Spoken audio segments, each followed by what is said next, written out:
Iya. seorang perempuan muda mengandung dan akan melahirkan seorang anak laki-laki dan ia akan Iya. menamakan dia Immanuel. Nah, Nah, siapa Immanuel itu? Immanuel Iya. ini kan Yesus. Loh, dari Artinya. mana?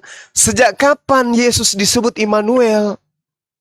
Sejak Ada kapan?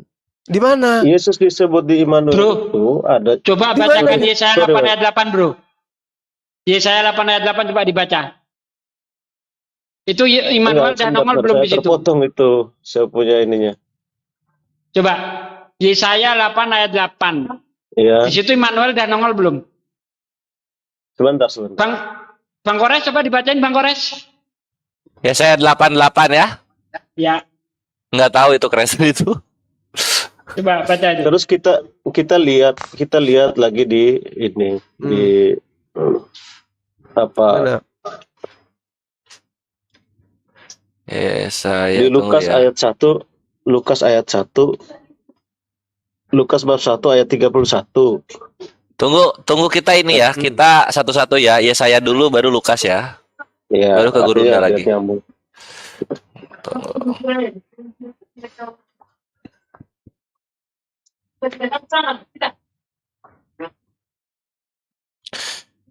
Nah, ini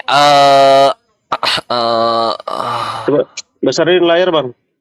ini Yesaya 8. Ini jarang dibaca oleh siapa? Oleh kawan-kawan kekristenan. Besarin siapa? Mbak Bolkir.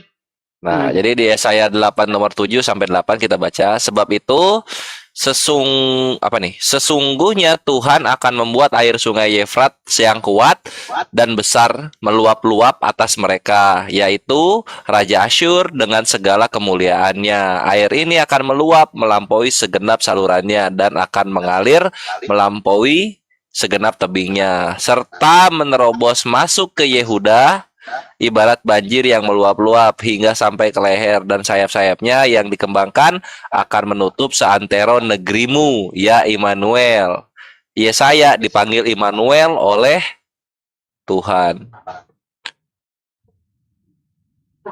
Apa? Dar. Ya. Ya. Boleh saya terangkan dikit mengenai Immanuel di Yesaya 7 ayat 14 itu? Jadi untuk mengerti Yesaya 7 ayat 14 itu jangan dicomot satu potong, Bang. Kalau perlu Anda baca dari ayat 1 sampai ayat 17. Nah, kalau Anda baca dari situ nanti Anda akan tahu bahwa kedatangan Immanuel itu sebagai pertanda bagi Ahaz. Bahwa negeri yang ditinggali Ahaz itu tidak akan diserang oleh Raja Pekah bin Relmaya dan Raja Rezin. Ya, tetapi Yesaya Ahaz itu kan tidak mau meminta tanda dari Tuhan. Anda baca dari ayat 10. Ya, ini saya buka deh biar enak. Yesaya 7 dari ayat 10. Ini kalau kita buka dari ayat 10, Tuhan melanjutkan firman-Nya kepada Ahaz, katanya, mintalah suatu pertanda dari Tuhan Allahmu. Biarlah itu suatu dari dunia orang mati yang paling bawah atau suatu dari tempat tertinggi yang di atas. Tetapi Ahaz menjawab, aku tidak mau meminta, aku tidak mau mencobai Tuhan. Lalu berkatalah Nabi Yesaya, baiklah dengarkan hai keluarga Daud, belum cukupkah kamu melelahkan orang sehingga kamu melelahkan Allahku juga? Sebab itu, nah ini ya kata Yesaya, sebab itu Tuhan sendirilah yang akan memberi pertanda kepadamu. Siapa? Ahaz. Dia akan memberi tanda kepadamu, Ahaz. Suatu pertanda, sesungguhnya seorang perempuan muda mengandung dan akan melahirkan seorang anak laki-laki, dan ia akan menamakan dia Immanuel. Ayat 15. Ia akan makan dadi dan madu. Nah, ini Immanuel akan makan dadi dan madu. Sampai ia tahu menolak yang jahat dan memilih yang baik. Sebab sebelum anak itu tahu menolak yang jahat dan memilih yang baik, maka negeri yang kedua rajanya engkau takuti akan ditinggalkan kosong. Negeri yang kedua rajanya ditakuti siapa? Raja Pekah dan Raja Rezin. Jadi Immanuel di sini pertanda bagi Ahaz. Bukan 700 tahun kemudian. Ngapain Immanuel datang 700 tahun kemudian sementara Ahaz sudah mati? Raja Pekah, Raja Rezin udah mati. Gak nyambung. Nah, Yesaya Immanuel ini ternyata nongol di Yesaya 8 ayat 8. Serta menerobos masuk ke Yehuda ibarat banjir yang meluap-luap hingga sampai ke leher. Dan sayap-sayapnya yang dikembangkan akan menutup seantero negerimu. Ya Immanuel. Immanuel tidak ada, makanya disebut ya Immanuel. Kalau belum ada orangnya masuk disebut. Begitu cara logisnya. Jadi itu tidak ada hubungannya dengan Yesus. Apalagi kalau Anda baca dari Yesaya 1 ayat 1, kita bisa tahu. Ya, penglihatan yang telah dilihat Yesaya bin Amos tentang Yehuda dan Yerusalem dalam zaman usia Yotam, Ahaz, dan Hizkia, raja-raja Yehuda. Itulah ruang lingkup yang dilihat Yesaya. Tidak sampai ke zaman Yesus, itu hanya sampai kepada raja-raja Yehuda. Terima kasih. Bible berjalan. Kami persembahkan. Oke, Brother Endo, sudah ada jawab dari orang Muslim atau tidak?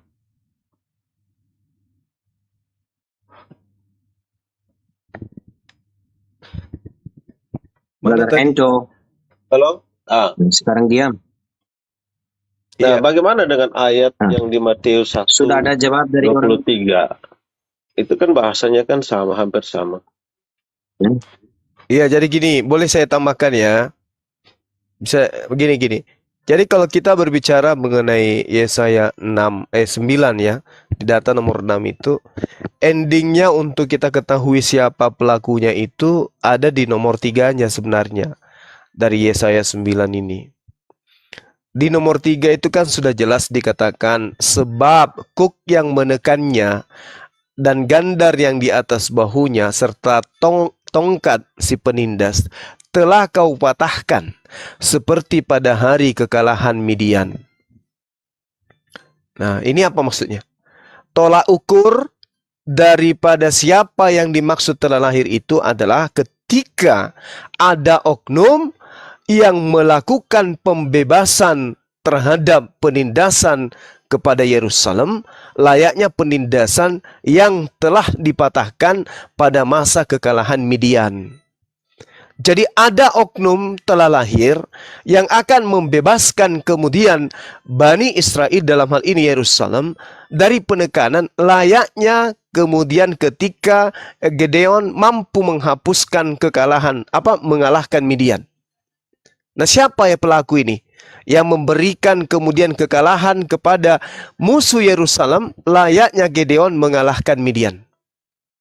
Coba kita lihat di dalam Hakim-Hakim 6 nomor 1 ya, cerita tentang Gideon mampu mengalahkan Midian. Ingat, yang menjadi tolak ukur siapa pelaku daripada yang dimaksud Yesaya 9 nomor 6 ini adalah siapa yang mampu melakukan sesuatu pembebasan terhadap Yerusalem, layaknya Gedeon melakukan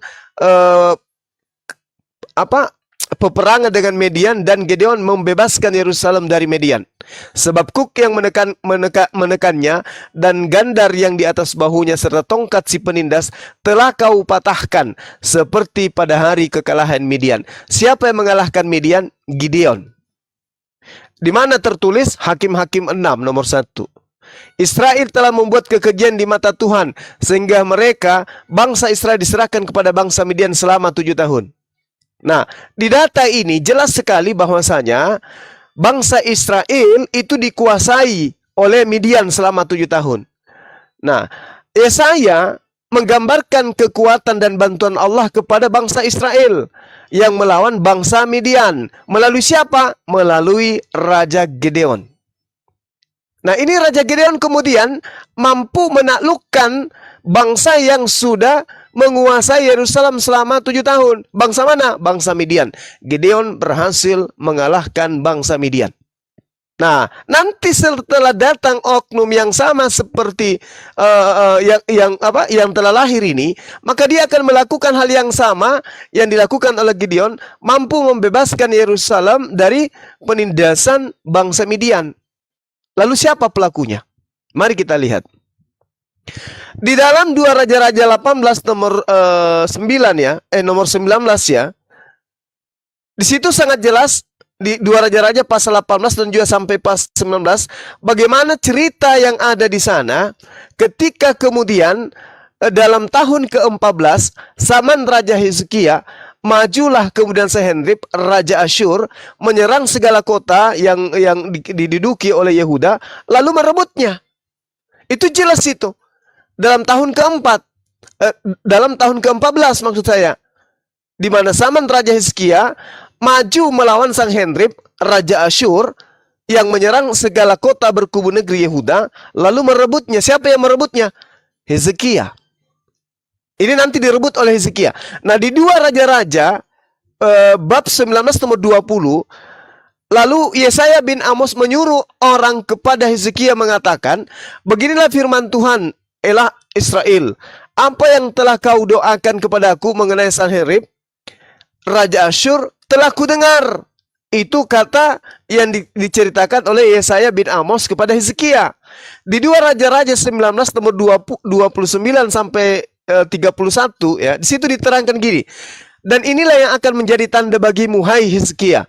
Dalam tahun ini orang makan apa yang tumbuh sendiri, dan dalam tahun yang kedua apa yang tumbuh dari tanaman yang pertama, tetapi dalam tahun yang ketiga menaburlah kamu, menuai, membuat kebun anggur dan memakan buahnya. Di data nomor 30 dijelaskan begini. Dan orang-orang yang terluput di antara kaum Yehuda, yaitu orang-orang yang masih tertinggal, maka akan berakar pula ke bawah dan menghasilkan buah ke atas. Nah, di data nomor 32 sampai 36 dijelaskan begini. Sebab itu beginilah firman Tuhan mengenai Raja Asyur. Ia tidak akan masuk ke kota ini dan tidak akan menembakkan panah ke sana. Juga ia tidak akan mendatangi dan perisai dan tidak akan menimbulkan tanah menjadi tembok dan mengepungnya. Melalui jalan dari mana ia datang, ia akan pulang. Tetapi ke kota ini ia tidak akan masuk, demikianlah firman Tuhan. Dan aku akan memagari kota ini untuk menyelamatkan oleh karena aku dan karena mereka, Daud hambaku. Maka pada hal itu, keluarlah malaikat Tuhan, lalu dibunuhnyalah semua tentara Asyur, itu jumlahnya sekitar 185.000 orang di dalam perkemahan Asyur. Keesokan harinya, pagi-pagi tampaklah semua berangkat kepada tampaklah mereka ini sebagai bangkai dari orang-orang yang mati. Ya, sorry ya, saya bacanya terpatah-patah ya. Inilah susahnya kalau lihat konteks. Sebab itu, berangkatlah Sanherib Raja Asyur dan pulang, lalu tinggallah ia di Niniwe. Nah, sekarang jelas sekali. Bagaimana kemudian kita lihat Hizkia mampu mengalahkan 185.000 orang, layaknya apa yang dilakukan oleh Gideon terhadap orang Midian. Nah, di data pasal 9 Yesaya ini jelas menceritakan keadaan yang buruk atas bangsa Israel di dalam kegelapan, lalu kemudian dijajah, dipersekusi. Tapi Allah menolong bangsa Israel melalui siapa? Melalui anak yang disebut Raja Damai. Mengapa disebut Raja Damai? Karena anak ini yang membawa kedamaian bagi bangsa Israel. Jadi jelas, jadi apa yang diceritakan tentang Raja Hizkia itu jelas Yesaya mengatakan kemenangan yang sama dengan masa Midian. Apa yang terjadi pada masa Midian? Itu yang saya jelaskan tadi. Bangsa Israel akan dimusnahkan oleh bangsa Midian. Tetapi mujizat Allah datang kemudian dengan 300 laki-laki. Gideon berhasil membunuh 120.000 orang Midian hampir dalam waktu semalam. Jadi Yesaya menceritakan apa yang terjadi pada kemenangan yang ada pada Gideon tersebut. Nah, kemudian Raja Hizkia berdoa kepada Allah untuk melawan Asyur. Dan apa yang terjadi, sahabat-sahabat? Apa yang terjadi? Mujizat juga terjadi layaknya yang terjadi terhadap Gideon ketika dia mampu berhasil mengusir penjajahan dari Midian. Maka ketika yang terjadi kemudian adalah Hizkia dengan mujizat yang diberikan oleh Allah, dalam waktu semalam dia mampu membunuh dan menghancurkan musuh dari Yerusalem sebanyak 185.000 musuh yang dipimpin oleh Raja Hizkia. Ini jelas. Berarti ketika kita merujuk daripada apa yang tertuang di dalam Yesaya 9 nomor 3, bahwa akan terjadi kembali kemenangan yang dialami oleh Yerusalem melalui tangan Gideon terhadap orang Asyur, ternyata betul. Hizkia juga mampu melakukan pemenangan terhadap Yerusalem ketika dia mampu mengusir musuh Yerusalem dengan membunuh 185 musuh Yerusalem. Ini yang dilakukan oleh Hizkia melawan Asyur. Jadi saya simpulkan, Gideon berhasil mengalahkan tentara Midian, menghabiskan kurang lebih 120 tentara Midian, 120 ribu.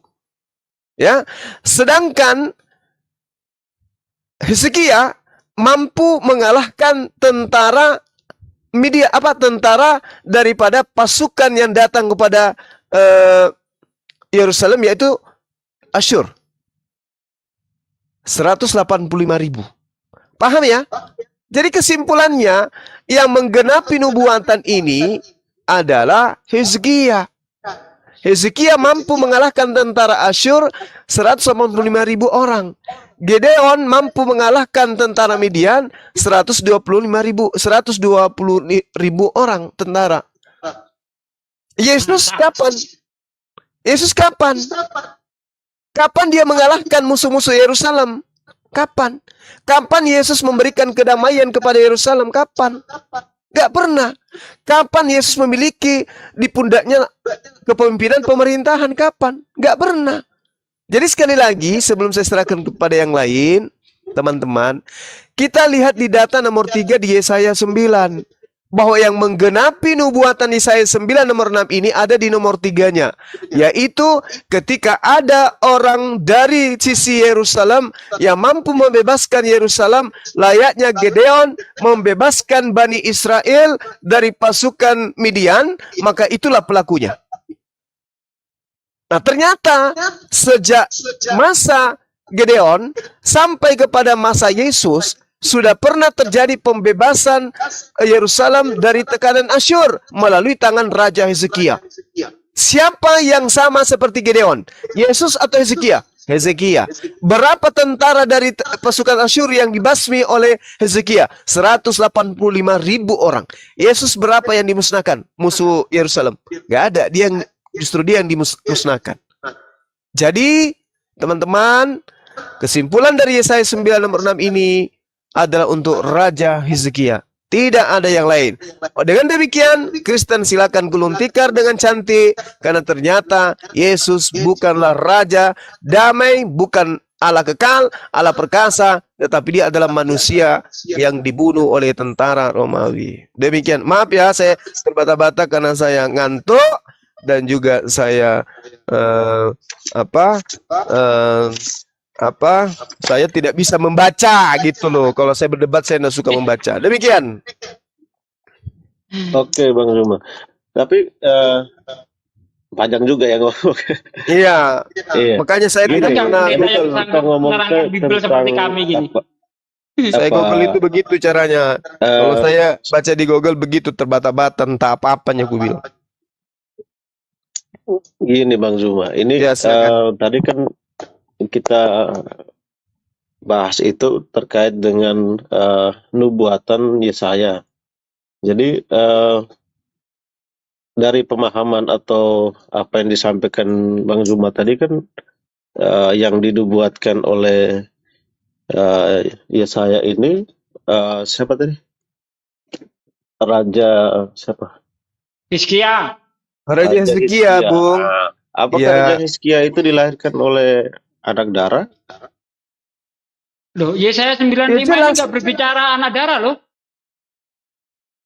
Tidak, kita kembali di Yesaya 7.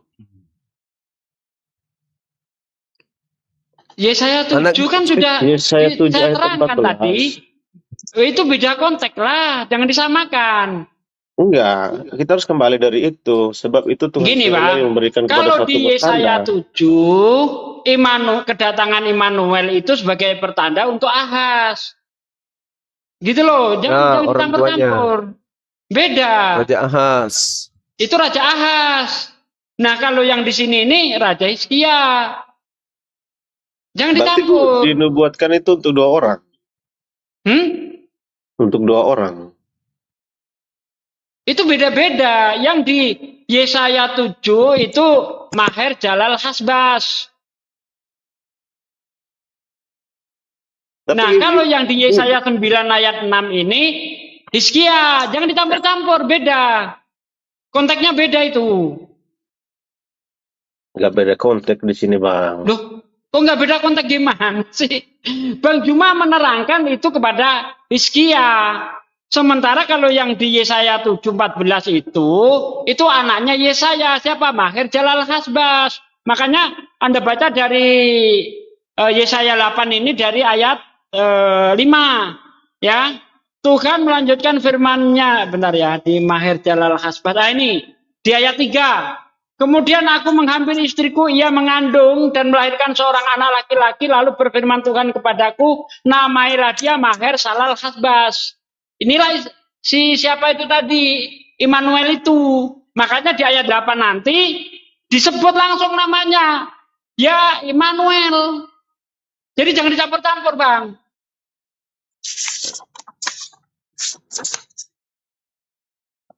Nggak nyambung. Itu nggak cocok untuk Yesus, Bang. Kan sudah saya terangkan, coba Anda baca pelan-pelan dari ayat 1. Yesaya 7 itu dibaca dari ayat 1 sampai ayat 17. Nanti Anda akan tahu. Nih, apa saya perlu bacakan? Tapi penggenapannya ada di Lukas 1 ayat 31. Gini, Itu penggenapannya. kalau Anda itu kan paksakan, Bang, pemahaman Yesus kami kan menggenapi di situ, ini. bahwa Yesus datang untuk menggenapi. Oke, saya jawab. Oke. Kalau Anda memaksakan Yesus menggenapi nubuatan yang ada di Yesaya, maka konsekuensinya Yesus tidak terlahir ajaib. Karena apa? Karena yang bisa menduduki tahta Daud itu keturunan Daud. Keturunan Yesus bukan biologis. keturunan. Loh, Anda paham enggak? Apa syarat untuk jadi Mesias? Apa sukunya? Anda paham enggak? Kemudian Yesus bukan Yang bisa keturunan Daud, menjadi menurut Mesias itu harus dari suku Yehuda. Apakah Yesus ini dari suku Yehuda? Tidak, Bang. Terus Yesus dari suku apa menurut Abang? Yesus itu dari suku Lewi, bukan dari suku Yehuda dia. Karena Maria dari Lewi. Gitu, Tapi Bang. ada kan silsilahnya. Nah, kalau Anda percaya kepada silsilah itu, seharusnya Yesus ini anak kandungnya Yusuf. Supaya dia bisa menduduki tahta Daud. Gitu loh. Karena Daud ini dari suku Yehuda. Anda bisa lari ke Yesus. Makanya kalau dipaksakan ini untuk Yesus, konsekuensinya Yesus anak di luar nikah. Mau? Ini kan dipaksakan. Makanya nanti kalau Anda lihat di dalam Roma 1 ayat 3, apa kata Paulus? Yesus ini sperma Daud. Di situ dikatakan spermatos David dalam bahasa Yunaninya. Itu dipaksakan itu. Padahal nggak bisa, mau dipaksakan nggak bisa. Kalau dipaksakan, Yesus harus spermanya Daud. Harus ada keturunan biologis. Sementara kita percaya bahwa Yesus itu tidak ada silsilah biologis dengan Daud. Gitu loh. Kenapa itu dipaksakan ke Immanuel supaya Yesus bisa menduduki ramalan ini? Nah, kan begitu sebenarnya, Bang. Nggak dipaksakan. Itu kan dari perkataan dari Santo Gabriel atau Malaikat Gabriel. Di mana? Di Matius itu, di Lukas ayat 1 sampai bab 1 ayat 31.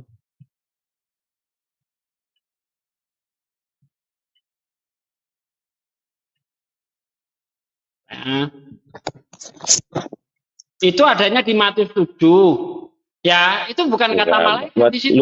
Lukas Matius 7 ayat 23, sesungguhnya anak darah itu akan mengandung dan melahirkan seorang anak laki-laki dan mereka menamakan dia Immanuel, yang berarti Allah menyertai kita. Itu bukan kata malaikat, itu kata penulis Matius. Nah, ini dia yang saya bilang ini maksa.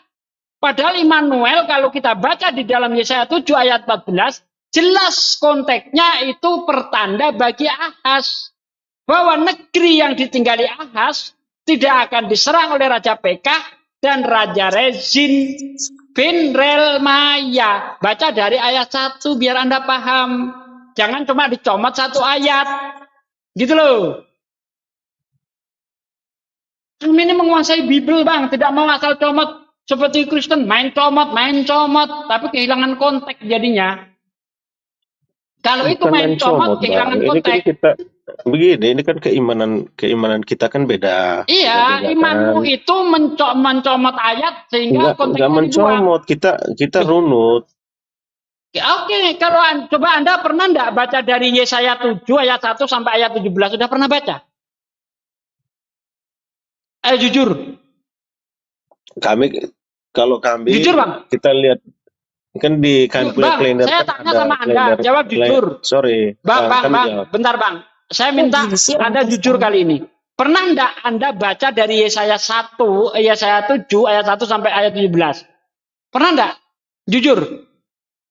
Pernah, cuman kita tidak biasa menghafal seperti teman-teman. Nah, kalau Anda pernah, baca kita baca. Seharusnya Anda tahu, Bang, bahwa Immanuel itu untuk Ahaz. Makanya saya tadi tulis sedikit dari ayat 10. Di situ Yesaya meminta kepada Ahaz untuk meminta tanda. Kalau memang Immanuel untuk Ahaz itu, lalu kenapa ada firman-nya di Lukas 2 ayat 11? Hari ini telah lahir bagimu juru selamat yaitu Kristus Tuhan. Itulah dia itu memaksakan diri supaya Yesus itu sesuai dengan kebuatan Yesaya. Nggak bisa kita menyimpulkan atau mengasumsi bahwa itu kesannya dipaksakan. Itu kan tertulis.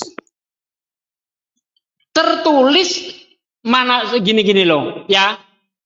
Para penulis Bible ini menghendaki apa yang terjadi di zaman Yesaya itu juga terjadi pada Yesus. Nggak bisa kau katakan begitu. Loh, kenapa tidak bisa?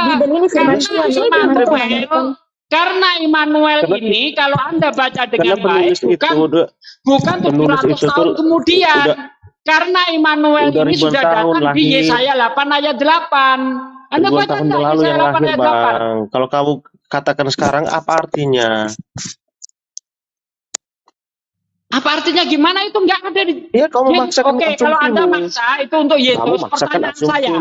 Oke, kalau itu Anda maksa untuk Yesus, pertanyaan saya, kapan Yesus dipanggil Immanuel? Ayo. Apa? Karena di Matius 1 ayat 23 dikatakan, sesungguhnya anak darah itu akan mengandung dan melahirkan seorang anak laki-laki dan mereka akan menamakan dia Immanuel. Ayo, sekarang kapan Maria menamakan Yesus Immanuel dan siapa yang menyebutnya Immanuel? Ayo, tunjukkan pada saya. Immanuel itu Yesus tuh. Siapa yang manggil Yesus Immanuel? Hah?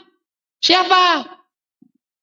Tetapi kalau Maher Jalal Hasbas dipanggil Immanuel ada. Yesaya 8 ayat 8. Ada pembuktian.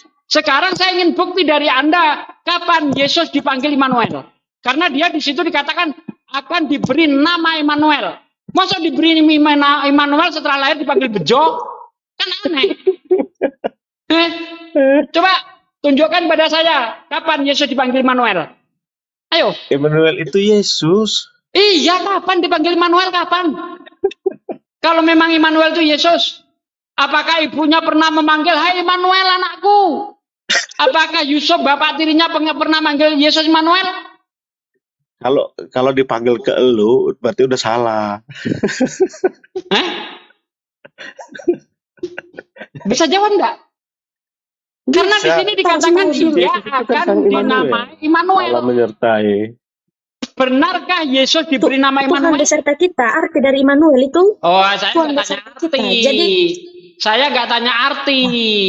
Ya, saya tanya di situ, kapan Yesus dipanggil Immanuel?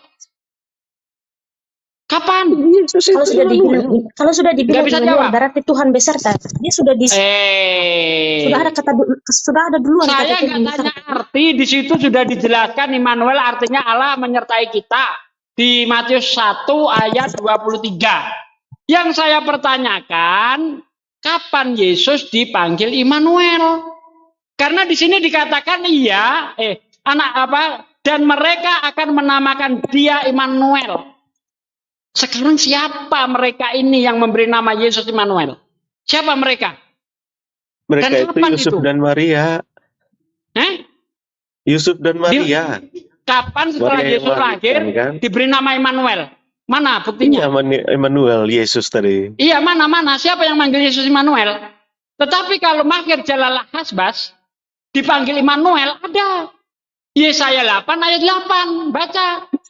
Harus ada bukti dong. Mana buktinya Yesus dipanggil Immanuel? Anda tanya ke saya, mana buktinya Maghir Jalalah Hasbas dipanggil Immanuel? Saya tunjukkan ayatnya. Sekarang tunjukkan kepada saya Yesus dipanggil Immanuel. Ayo.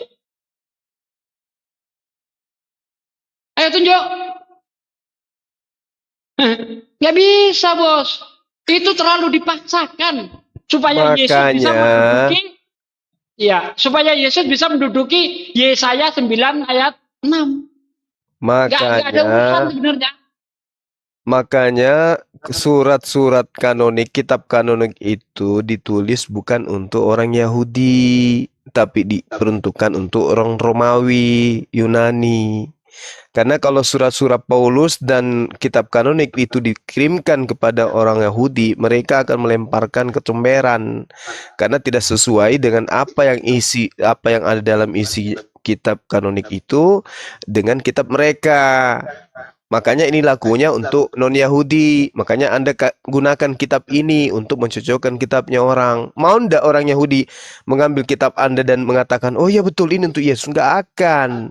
Dan penulis kitab saudara memang menuliskan bukan untuk orang Yahudi, tapi untuk orang Romawi. Dan Anda percaya itu. Makanya Yesus mengatakan, waspadalah kepada orang Farisi, ahli Taurat. Karena ahli Taurat itu akan membuat sebuah cerita-cerita yang akan dijual ke Roma dan Yunani. Inilah hasilnya kitab saudara yang tidak nyambung. Coba seperti yang saya terangkan tadi, ya, nggak usah terlalu jauh ngambil kesimpulan kita.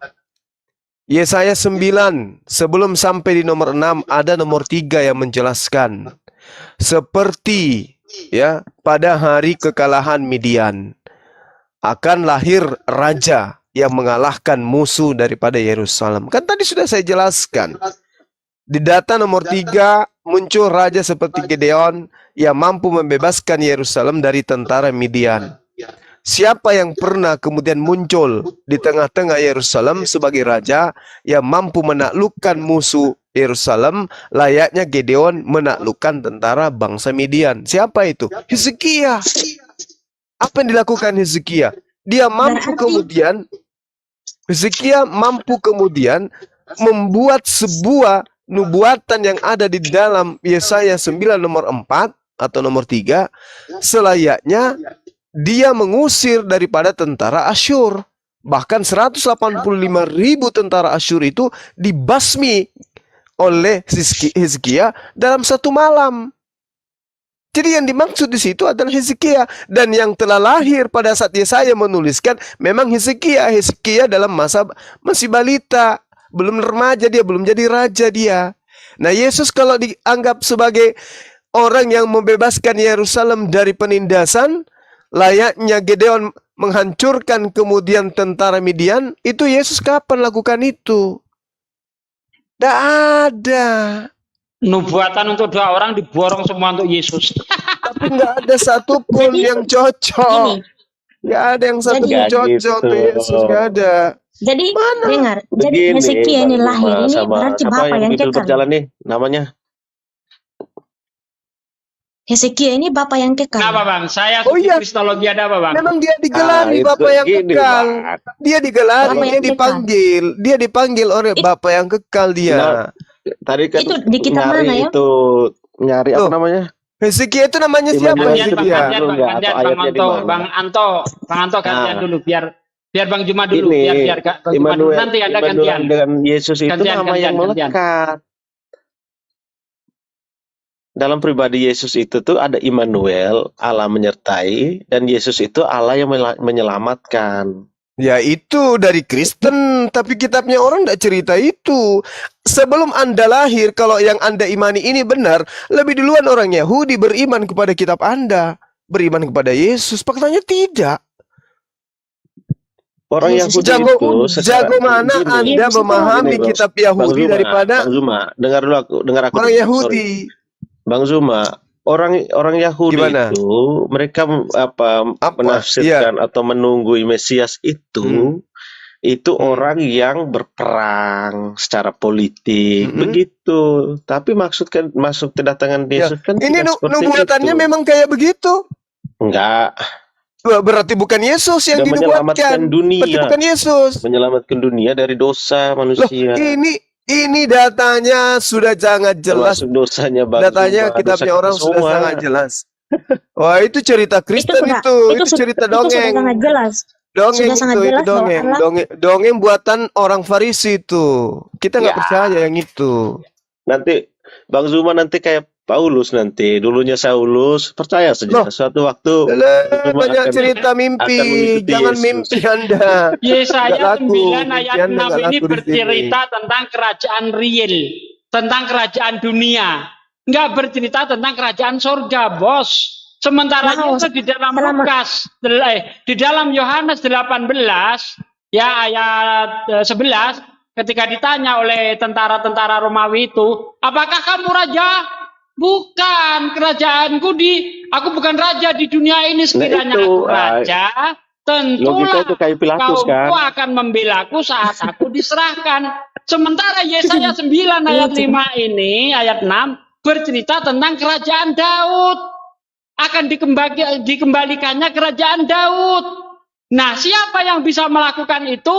Raja Hizkia. Baca 2 Raja-Raja 19 ayat 29-30, bos. Aduh, Anda kurang jauh cara baca Bibelnya. Nggak Perkosa ngerti jadinya. kitabnya orang. Jadi gini loh, yang saya mau tanya gini, kalau Cocok. memang Hizkia itu bapak yang kekal, itu di kitab mana ya? Mau cari tahu. Kalau memang dia bapak yang kekal, kalau dibilang bapak Hizkia yang itu artinya Allah yang perkasa. Perkasa. mau dibilang bapak yang kekal berarti Anda dong. Hizkia artinya Allah yang perkasa. Emang kenapa? Orang menggelarinya. Baca dalilnya, orang-orang memanggilnya. Bukan berarti dia betul-betul adalah Allah yang perkasa. Orang menggelari dia. Layaknya Bapak Soeharto digelari singa Asia. Apakah betul-betul dia singa? Coba baca datanya. Besar kekuasaannya dan damai sejahtera tidak akan berkesudahan di atas tahta Daud dan di dalam kerajaannya. Ini berbicara mengenai kerajaan Daud ini, bukan kerajaan tahayul. Coba, apa Yesus pernah? Nggak pernah. Di mana Yesus? Apa yang dilakukan Yesus? Nggak ada. Malah dia yang Betul, nggak dibunuh. ada.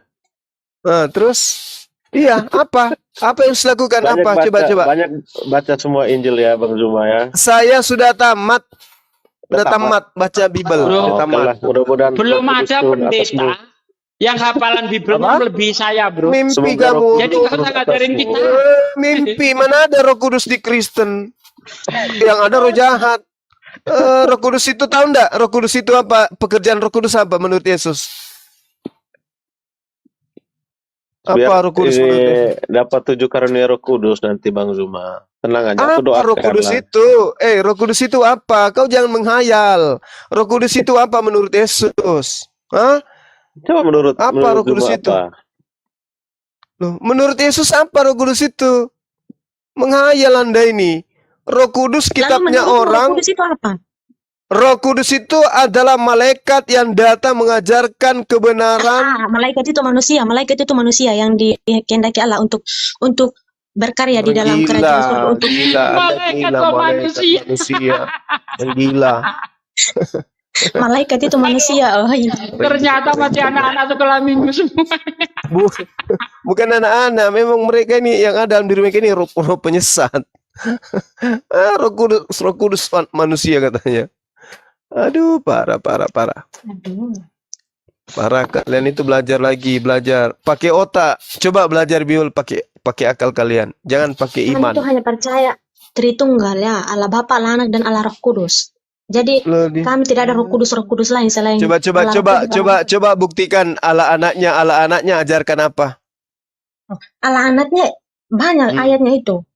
Di mana Allah anak ini Yesus kan maksud Anda? Betul ya. Nah, apa yang Allah anak ini ajarkan tentang dirinya? Aku adalah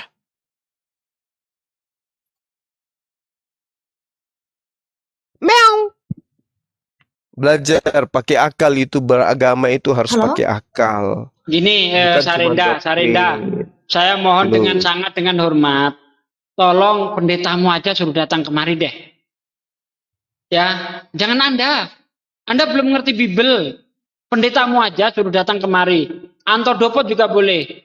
Saya minta dengan hormat ya, pendeta Anda suruh mewakili deh. Biar enak kita diskusinya gitu loh, nyambung gitu. Memang Ini Anda nggak ngerti sama sekali loh. Memang diskusi kita tidak nyambung. Nah, karena Anda kurang menguasai Ya, Bible. Anda mengambil kitabnya orang, mengartikan kitabnya orang, saya kalian perlu. asumsi ke dalam kitabnya kami. Kok asumsi orang data-data ditunjukkan loh? Asumsi, kalian kan percaya Al-Quran, itu tapi kamu berasumsi terhadap Alkitab kami. Loh, kamu yang berasumsi terhadap kitabnya Yahudi. Siapa Kami bilang? yang menjelaskan duduk perkaranya. Apa? Kau kan percaya Al-Quran. Ya terus kenapa kamu dengan kitabnya Yahudi? Kitab Yahudi. Perjanjian lama itu kitabnya Kristen atau kitabnya Yahudi?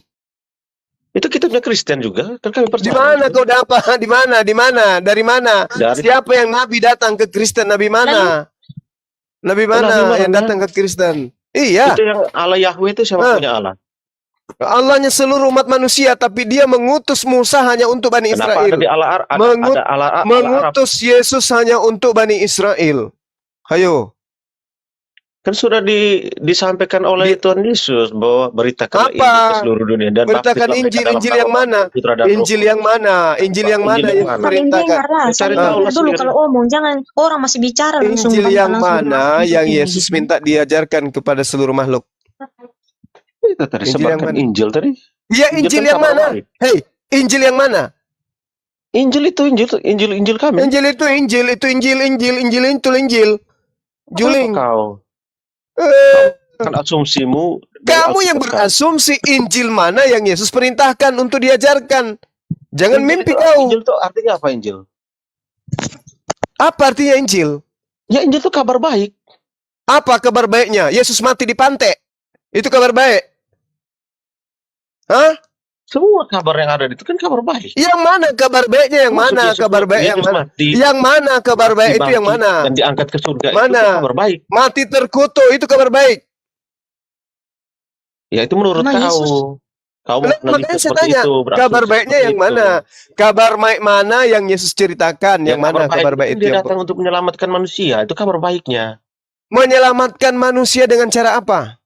Dengan cara apa? Itu caranya Tuhan. Dia disalibkan. Di mana dalilnya? Di mana dalilnya menyelamatkan? Aku datang menyelamatkan manusia dengan cara disalibkan. Mana dalilnya? Mana? Ini ajaran Farisi yang diajarkan ke Romawi. Yang kita minta Yesusnya memberitakan Injil. Injil yang mana diberitakan? Injil itu aku datang tentang Tuhan Yesus dari kelahirannya sampai tentang Injil tentang Injil sampai dia naik ke surga. Yesus. Katanya berita gembira tadi. Jadi ketika Yesus mengajar ke bait Allah itu menceritakan tentang kelahirannya gitu? Iya.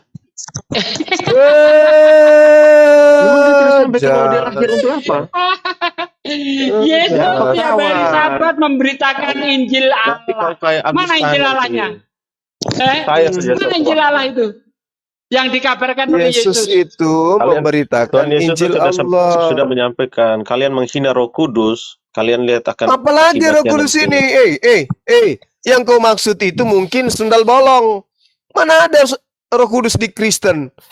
Banyak cerita orang ini. Kau aja yang mana? Oh, berarti menurut kakak ini yang ada Roh Kudus di agama kakak saja gitu. Untuk membenarkan apa? Al-Quran itulah ajaran Roh Kudus. Bukan kitab Namun ada Anda. Ruhul Kudus. Loh, Lalu Kristen yang ada di yang Kristen ada di jahat itu. Ruhul Kudus, yang ada Ruhul Kudus itu yang kalian ada sebut di itu tempat malaikat. Anda Malaikat itu Gabriel. adalah Jibril. roh iblis, bukan roh Buktinya kudus. mana? Buktinya mana? Buktinya hanya iblis yang mengajarkan menyembah kepada sesama manusia. Ada Tuhan mengajarkan kalian menyembah manusia? Siapa sesama Ada. manusia itu? Siapa sesama Lah Yesus manusia. Kau Itu pikir Sejak Yesus kapan itu Yesus ayam? Sejak kapan Yesus itu Menurut manusia? kau tuh. Lah sejak Kalau kami itu kapan Tuhan. Yesus manusia? Yesus ngaku 2 sendiri Yohanes 1 Allah nomor berfirman. 7. Allah berfirman, aku akan menurunkan Roh Kudus atas Maria. Itu Yesus itu Roh Nah, Kudus. terus Maria melahirkan apa? Maria melahirkan apa? Halo, dengar dulu, hello. Halo, Maria melahirkan apa? Kucing. Yesus itu manusia, Bu. Bunda Maria menyusui manusia. Dasar. Yesus itu. Jadi yang ada dalam diri kalian itu hanya roh setan yang mengajarkan menyembah kepada manusia. Amin. Ya Tuhan amin. memberkati. Ya amin. Tuhan mengampunimu. Oh, Tuhan. Bu Sarenda, Bunda Maria itu menyusui manusia apa menyusui Tuhan? Aneh aja kalian ini. Roh Kudus kalian bawa. Mana ada Roh Kudus di Ini firman Kristen yang Tuhan, loh. ada? Firman Tuhan yang berkata, Allah sendiri telah Siapa membentuk Roh bilang? Kudus. Mana firman Tuhan apa? Itu karangan-karangan orang yang tidak jelas. Kau bilang Lukas kau ini baru siapa? lahir kemarin cuma. Lukas ini Kau siapa? bilang Saya tidak tanya jelas. kalian. Kau. Lukas ini siapa? Jawab dulu. Lukas ini siapa? Kau seumuran dengan Lukas kah? Lukas Seumuran ini Matius, siapa? Lukas ini siapa? Kau Lukas datang- ini datang siapa? kau. Penginjil. Lukas ini penginjil. Ya, Siapa kau yang sebagai suruh dia apa? menginjil? Kau sebagai apa Zuma? Kau penyesat kau. Siapa yang suruh Lukas menginjil? Siapa? Iya kau siapa yang suruh kau untuk bahas-bahas Alkitab? Ha? Ya supaya kau tidak Iya, nyamar-nyamar, iya, supaya kau agamamu penyesat itu kau, bisa Zuma. mampus. Kau ngajarin Kau orang nanti dengan akan mampus tipu-tipu kau. gaya kau. Suatu waktu kau Kalau Dalam kitabmu, Yohanes 3, dengarkan. dalam Yohanes 3 Kalau berkata, kitabmu itu dalam tidak Yohanes kau 3 gunakan berkata begini. menipu, itu nggak masalah. kau tuh penyesat. Dalam Ini Yohanes 3 kitabmu dalam yang pakai Yohanes 3 nipu. Mencomot. Ada Roh Dengar. Kudus, ada Alkitab, ada Dalam Roh, Yohanes 3 ada 16 berkata kudus. begini. Mana ada kau dapat Karena ilmu begitu kayak besar- gitu dari mana kau? Hey, Kitab kau itu bahasa kasih Yunani, Allah akan dunia kitabnya ini. orang pagan. Ngapain Ini. kau pakai bahasa-bahasa Ini, Islam? ketika kita mau menjawab begini nih, mereka punya itu. Ya sudah, Suatu waktu kau akan ngomonglah. merasa kau akan seperti Agustan. Kenapa? Cari, gitu. Lalu Kenapa? mengapa ada firman di Yohanes 3 dan Mana 16 ada begini? penulis Karena Biblemu begitu itu? besar Agustan kasih masih Allah akan bagus dunia ini, matinya. sehingga ia telah Agustan masih mengaruniakan bagus anaknya yang matinya. tunggal, supaya Penulis setiap orang kitabmu percaya itu pada loh dia. yang kau pikirkan matinya seperti itu. Kenapa matinya kayak begitu? Kenapa? Karena dia menghujat Allah, menghina Allah. Tuhan punya anak. Tuhan jadi manusia. Tengoklah matinya penulis kitab kau itu. Ada yang baik matinya? Hah? Ada yang mati dengan karaoke gitu? Nggak ada kan? Semuanya Oke. matinya dengan tersiksa Jadi- penganiayaan yang sangat luar biasa. Kenapa? Dia menggenapi Ulangan 18 nomor 19 sampai 20. Nabi palsu, pengajar palsu, mati dengan cara mengenaskan. Itulah pengarang kitab kau. Ada pengarang kitabmu yang mati baik-baik? Ada? Ada yang mati, haleluya, mati langsung? Nggak ada. Semua matinya mengenaskan. Paham kau? Kenapa? Karena dia menghujat Allah. Allah punya anak katanya. Kalau Theos punya anak boleh, nggak apa-apa. Salaman kita. Allah punya anak, Allah anak Allah. Apa itu? Kalau dikatakan Theos punya anak, dewa punya anak, Itu firman atau Tuhan. firman Bukan Tuhan kami dari yang nenek bicara, Mukiper. melainkan itu firman Sejak Tuhan. kapan Lukas jadi Tuhan? Kau katakan perkataannya firman Tuhan. Itu nama penginjil, woi, nama penginjil. Nama penginjil apa katanya Rambu. tadi Tidak, firman tidak Tuhan? mungkin. Rambu. Kita buka Mereka, Alkitab. mereka ini Tidak mungkin kan penyesat, kita Rambu. bilang buka Alkitab nomor ini, Penyesat nomor di itu. mana? Kalau bukan dari atas Penyesat. dari nama. Coba kau tunjukkan dalilnya di mana Yesus berbicara tentang Lukas. Mana? Tunjukkan ke Apa? saya. Nah, yang omong Lukas tadi siapa? Yang omong Lukas Saya Siapa? minta dalil. Yesus mengaku dia adalah yang penyampai menjelaskan tentang firman. Lukas, yang menjelaskan Yesus tentang Alkitab adalah di penerima Indonesia, firman. Yesus adalah penyampai ini. firman. Bukan Lukas. Nah sekarang ketika diberitakan Injil Yesus, mana Injil yang keluar dari mulut Yesus? Mana? Mana? Oh, jadi maksudnya abang ini dari gak usah percaya aja lah yang kitab-kitab Korintus, yang kitab yang surat Paulus, Itu bukan yang firman Lukas, Tuhan. itu gak usah percaya Silakan aja. Anda percayai bahwa itu adalah karya tulis yang berbentuk clipping yang ditulis untuk Roma. Silakan Anda percaya. Tapi jangan kemudian Anda pahamkan ke kami bahwa itu firman Tuhan. Itu nonsen. Nonsen. Oh, Yesus tapi yang menjadi firman Tuhan itu adalah apa yang keluar dari mulut Yesus. Itu firman Tuhan. Yang keluar dari mulut Lukas itu karangan manusia Lukas. Yesus datang menerima firman dari Tuhan. Lukas itu asistennya Paulus, sang Farisi, serigala berbulu domba. Nah, mana coba-coba? Di mana Yesus mengajarkan tentang Lukas, tentang Markus, tentang Paulus? Di mana itu? Kok jadi sementara yang Lukas, Markus, Matius, Yohanes apa sih? Ya kan, inilah anakku yang kukasihi.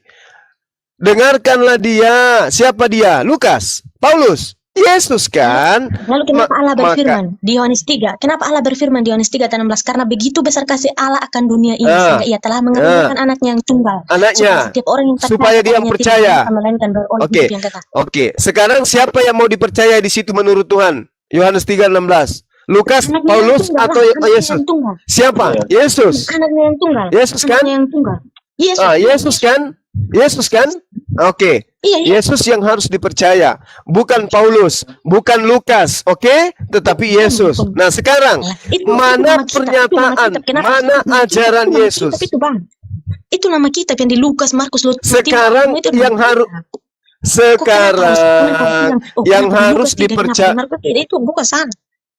Sekarang yang harus dipercaya Yesus atau yang harus dipercaya Lukas atau Yesus? Barang siapa yang percaya kepada Yesus, bukan barang siapa yang percaya kepada Lukas. Itu firman Tuhan. Dia bilang begini kan, firman Tuhan di Yohanes kan. Dia firman Tuhan lagi. Sejak kapan Tuhan berfirman ke Lukas? Sejak kapan? Nah, yang bilang Lukas siapa? Saya bahas Yohanes, kamu bahasnya di Lukas. Nah, sekarang kalau Yesusnya itu adalah yang harus dipercaya, tunjukkan apanya Yesus yang mau dipercaya. Apanya? Tubuhnya manusia. Apanya yang harus dipercaya di sini? Tentu adalah perkataannya kan, yang harus dipercaya Yesus itu, ya kan? Benar nggak? Karena Allah sendiri berfirman bahwa Ia akan mengaruniakan anaknya yang tunggal, yaitu Yesus Kristus. Oke. Iya. Barang siapa yang percaya kepada anaknya akan memperoleh hidup yang kekal. Betul? Iya, betul. Betul? Itu apanya yang harus dipercayai? Apanya yang harus dipercaya Yesus itu?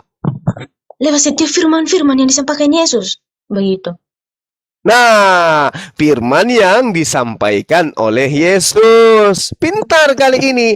Coba sekarang firman mana yang disampaikan oleh Yesus yang mengantar saudari menuhankan Yesus? Tunjukkan saya. Ada. Di Yohanes 13:13. Dia berbunyi demikian. Kamu menyebut aku guru dan Tuhan. Apa? Dan katamu itu tepat. Sebab memang akulah guru dan Tuhan. Gitu saudara ya. Paham ya? Oke. Tuhan atau Tuhan? Tuhan. Bahasa Ibraninya apa? Bahasa Yunaninya apa? Bahasa Yunani, bahasa Ibrani, karena ini firman Tuhan yang berbunyi demikian. Kurios. Loh, Yesus tidak menggunakan bahasa Indonesia. Dia menggunakan bahasa Aram. Bilangnya sudah kuasa. Kok jadi bingung? Maran. Loh, Yesus menggunakan bahasa Aram. Dan katamu itu bahasa Indonesia, Mas. Yesus menggunakan bahasa apa ketika dia membacakan firman kepada Bani Israel? Bahasa apa yang digunakan? Bahasa Aram. Kenapa harus bahasa apa? Karena ini dia punya jelas-jelas katanya harus percaya. Dan Yesus yang harus dipercaya. Dengarkan saya, Mas, dengarkan. Mas, dengarkan. Yang harus dipercaya di dalam Yohanes 3 nomor 16, lai atau Yesus? Yang harus dipercaya lai atau Yesus?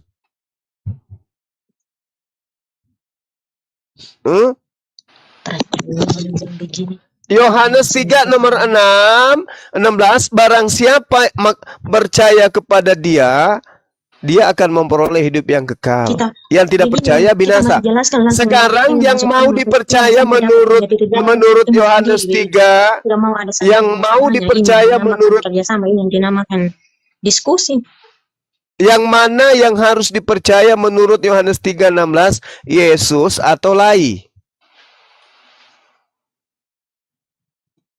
Mana yang harus dipercaya menurut Yohanes 3? Di situ jelas-jelas dia katakan lai atau 16. Nah, siapa yang harus dipercaya di situ? Yesus atau lai? Yesus lah, karena Allah sudah berkehendak. Nah, Yesus. Berarti kalau Yesus yang harus dipercaya, berarti kita harus menuju kepada perkataan Yesus. Yesus berkata menggunakan bahasa Indonesia atau bahasa Aramaik? Aramaik. Kok kenapa sudah jadi bahasa Inggris, bahasa Arab, bahasa ini? Orang jelaskan katanya tadi harus percaya Yesus. Yesus pada saat itu berbicara. Kami percaya sesuai firman-Nya, bukan kami percaya itu di luar dari Bible. Oke, kami percaya itu sesuai firman. Astagfirullahalazim, ya Allah ya Karim. Coba sekali-kali kalau bicara dengan Bang Suma itu pakai matanya untuk mendengar. Astagfirullahalazim. Anda sendiri